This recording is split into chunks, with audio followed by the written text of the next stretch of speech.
Hello everyone, welcome back to our YouTube channel. तो आज की इस क्लास में हम लोग कवर करने वाले हैं क्लास 12 हिंदी 100 मार्क्स का मोस्ट इंपोर्टेंट टॉपिक 100 प्रसंग व्याख्या। जी हाँ, तो आज की इस क्लास में हम लोग जो आपका हिंदी का जो मोस्ट इंपोर्टेंट टॉपिक है 100 प्रसंग व्याख्या, जो आपको एग्जाम में यानी 8 मार्क्स के पूछते हैं। जी हाँ, आपको चार क्वेश्चन एग्जाम में पूछा जाएगा। 100 प्रसंग व्याख्या करने को बोलेगा आपको, जिसमें से आपको यानी 4 में से 2 क्वेश्चन के आंसर बनाने हैं और आपको एक क्वेश्चन में 4 मार्क्स मिलेंगे। जी हाँ, तो आपको टोटल 2 क्वेश्चन बनाने हैं और आपको टोटल कितने यानी 8 मार्क्स 100 प्रसंग व्याख्या से लिखने हैं। तो आज के इस क्लास में हम लोग यानी जो 8 मार्क्स है आपका कवर करेंगे और जो मोस्ट इंपोर्टेंट क्वेश्चन है आपको एग्जाम में पूछने के चांसेस हैं वही हम लोग कवर करेंगे। तो आपको क्लास के लास्ट तक बने रहना है। अगर क्लास अच्छी लगे तो आपको लाइक करना है, अपने दोस्तों में शेयर कर देना है। अगर आप इस चैनल पर पहली बार आए हैं तो चैनल को सब्सक्राइब करके बेल आइकन को दबा लेना है। चलिए, तो यहाँ पे क्वेश्चन नंबर 1 स्क्रीन पे आ चुका है। क्या बोला जा रहा है? वर घर देखकर ही क्या करना है कुंती, मानक आए तो कुछ हो भी, तुझे पता ही है आजकल लोगों के हाथ कितने बड़े हुए हैं। जी हाँ, यहाँ पे जो ये पंक्ति दिया हुआ है, इस पंक्ति को आपको क्या करना है यानी 100 प्रसंग व्याख्या करना है। तो हम यहाँ पे मैं आपको बताऊंगी कि आपको किस प्रकार लिखना है। यहाँ पे उत्तर देखिए क्या लिखना है।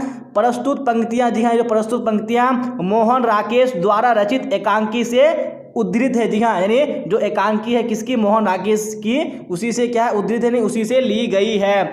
लेखक कहता है कि कुंती बिस्नी से कहती है। जी हाँ, तो लेखक क्या कहता है? कुंती बिस्नी से कहती है बेचारा जल्दी घर वापस आ जाए और आकर बहन के हाथ पीले करे। जी हाँ, यानी क्या कहता है? कुंती किससे कहती है? यानी बिस्नी से कहती है कि बेचारा जल्दी घर वापस आ जाए। जी हाँ, यानी बेचारा कौन? यानी भाई को बोल रहा है। किसको? यानी बेचारा जल्दी से घर वापस आ जाए और आकर यानी बहन के हाथ पीले करे। जी हाँ, क्योंकि उनकी बहन की शादी है, जिसके कारण वो बोलता है कि बेचारा जल्दी घर आए और जो बहन है उसके अपने हाथ को पीले करे। सब सहेलियां तो एक एक करके चली गई। जी हाँ, और जितनी भी सहेलियां थी उन्होंने हाथ यानी पीले करके सब चली गई। अब किसकी बारी है? यानी उसके भाई की बारी है। चलिए, तब बिस्नी कहती है। जी हाँ, तब बिस्नी क्या कहती है? वर घर देखकर ही क्या करना है कुंती। तो कब कहती है? यानी बिस्नी कब कहती है? यानी वर घर देखकर ही क्या करना है कुंती, मानक आए तो कुछ हो भी, तुझे पता ही है आजकल लोगों के हाथ कितने बड़े हुए हैं। तब कब कहती है? यानी जब सब सहेलियां यानी जो हाथ पीले करके यानी चली गई है, यानी हाथों में हल्दी जो भी होता है वो लगा के चली गई है। अब किसकी बारी है? यानी उसके भाई की बारी है। बिस्नी मानक की इंतजार में। जी हाँ, बिस्नी यानी किसकी इंतजार में? यानी मानक की इंतजार में। जी हाँ, मानक कौन हो गया? यानी भाई हो गया। मानक की इंतजार में है, उसके आने पर ही लड़की की शादी हो पाएगी। जी हाँ, जब तक यानी मानक नहीं आएगा, जब तक वो हाथ पीला नहीं करेगा, उसकी शादी नहीं हो पाएगी। जी हाँ, तो आपको इसी तरह से लिखना है, आपको इसी प्रकार 100 प्रसंग व्याख्या करना है। चलिए आप देख लेंगे नेक्स्ट क्वेश्चन। यानी यह क्वेश्चन यहाँ पे क्या लिखा हुआ है? यह भी हमारी तरह गरीब आदमी है। जी हाँ, तो यहाँ पे इस पंक्ति को आपको क्या करना है यानी 100 प्रसंग व्याख्या करना है। जी हाँ, तो आपको उत्तर देके क्या लिखना है? प्रस्तुत पंक्ति मोहन राकेश द्वारा रचित एकांकी से उद्धृत है। जी हाँ, तो ये मोहन राकेश जी क्या है? हमारे लेखक है और उसकी जो रचित एकांकी है उसी से यानी ली गई है। लेखक कहता है कि बेटे मानक से उसके दुश्मन सिपाही की प्राण रक्षा की अपील माँ बिस्नी करती हुई कहती है। जी हाँ, तो यहाँ पे जो मानक की माँ है कौन है? वो बिस्नी है। वो बिस्नी क्या करती है? यानी दुश्मन सिपाही की प्राण की रक्षा की अपील कौन करती है? उसकी माँ बिस्नी करती है। जी हाँ, क्यों करती है? क्योंकि जो मानक रहता है, मानक किस में रहता है? यानी वो फौज में रहता है। बिस्नी कहती है नहीं मानक तू इसे नहीं मारेगा, यानी तू इसको नहीं मारेगा। किसको? यानी तो अपने दुश्मन को नहीं मारेगा। यह भी हमारी तरह क्या है? एक गरीब आदमी है। जी हाँ, तो ये क्या है? वो भी हमारी तरह गरीब आदमी है। जिस प्रकार हम लोग गरीब है, वो भी एक गरीब आदमी है। इसकी माँ इसके पीछे रो रो कर पागल हो गई है, और जो इसकी माँ है इसके पीछे रो रो कर पागल हो गई है। इसके घर में बच्चा होने वाला है। किसके? यानी जो मानक का दुश्मन रहता है उसके जो घर है, उसके घर में बच्चा होने वाला है। यह मर गया तो इसकी बीवी फांसी लगाकर मर जाएगी। जी हाँ, अगर ये मर गया तो उसकी जो बीवी है वो क्या हो जाएगी? फांसी लगाकर मर जाएगी। जी हाँ, अगर आप इस तरह के लिख देंगे तो आपको यानी 4 नंबर आपको पूरे मिल जाएंगे। जी हाँ, आपको इधर से इधर कोई एक भी नंबर नहीं कटेगा। आपको इसी टाइप में यानी इसी तरह से लिखना है। चलिए आप देख लेंगे अगला क्वेश्चन, यानी क्वेश्चन नंबर 3।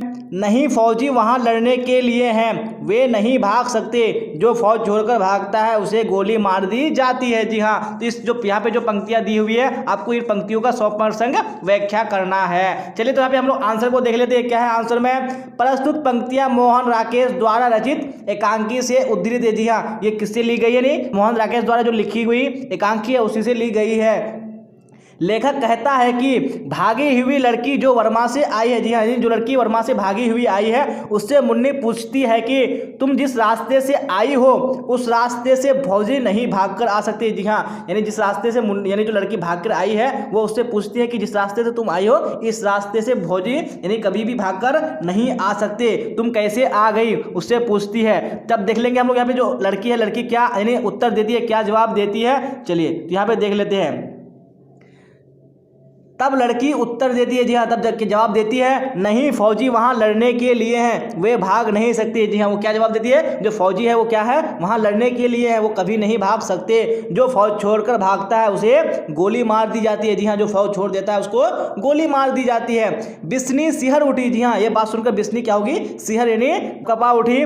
कहती है फौजियों को भागने की क्या जरूरत है? जी हाँ, यानी उनको भागने की क्या जरूरत है? उन्हें अपनी मियाद पर छुट्टी मिल जाती है। जी हाँ, किनको? फौजी को उनकी मियाद पर छुट्टी मिल जाती है। जिसे आना होगा वो छुट्टी लेकर आएगा। जी हाँ, जिसको भी आने, जिस फौजी को भी घर आना होगा वो छुट्टी लेकर आएगा, भागकर क्यों आएगा। जी हाँ, तो हम लोगों ने यहाँ पे अच्छे तरीके से देख लिया। आपको समझ में आया होगा तो आप लोग लाइक कीजिएगा और शेयर कर दीजिएगा अपने दोस्तों में, और जो नए हैं चैनल को सब्सक्राइब जरूर कर लीजिएगा। जी हाँ, चलिए अब हम लोग यानी क्वेश्चन नंबर 4 को देखेंगे। चलिए क्वेश्चन नंबर 4 भी स्क्रीन पे आ चुका है। क्या बोला जा रहा है?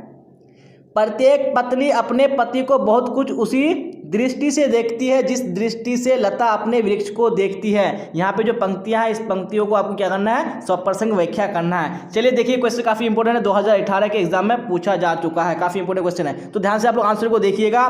प्रस्तुत पंक्तियां रामधारी सिंह दिनकर द्वारा रचित निबंध से ली गई है। जी हाँ, यहाँ पे आपको लिखना क्या है, यानी जो भी पंक्ति दिया होगा आपको यानी किससे ली गई है और किस उनके राइटर कौन है आपको लिखना जरूरी है। प्रस्तुत पंक्तियां किसकी लिखी गई है, यानी रामधारी सिंह द्वारा लिखा गया है और निबंध से ली गई है। लेखक के अनुसार लता वृक्ष से पोषण एवं सुरक्षा पाती है। जी हाँ, यानी जो लेखक है उनके अनुसार जो लता होती है वो किससे पोषण और सुरक्षा पाती है? जी हाँ, वृक्ष से ही पाती है।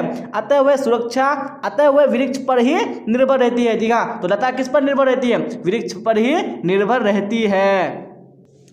प्रत्येक पत्नी पति को प्रेम की दृष्टि से देखती है। जी हाँ, जितने भी पत्नी होती है उस पति को किस दृष्टि से देखती है? प्रेम की दृष्टि से देखती है। यदि यह प्रेम ना मिले तो पत्नी अपने जीवन को अधूरा मानती है। जी हाँ, यदि उनको प्रेम ना मिले किसका? पति का, तो अपने यानी जीवन को क्या मानती है? अधूरा मानती है। ये जो पारस्परिक यानी निर्भरता है, एक दूसरे पर जो एक निर्भरता है, ये कैसी आवश्यकता है? ये जैविक। जी हाँ, यानी एक बायोलॉजिकल नीड है, जैविक आवश्यकता है।